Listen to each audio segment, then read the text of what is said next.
Johannes Remlin's Catoptrum Microcosmicum from 1619 is more than an introduction to the human body.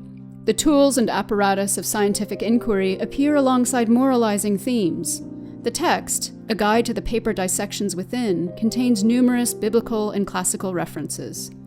Behold, a pregnant torso waits to be discovered, but first one must peel back a devil Medusa figure who comes with warnings from the book on envy in Ovid's Metamorphosis.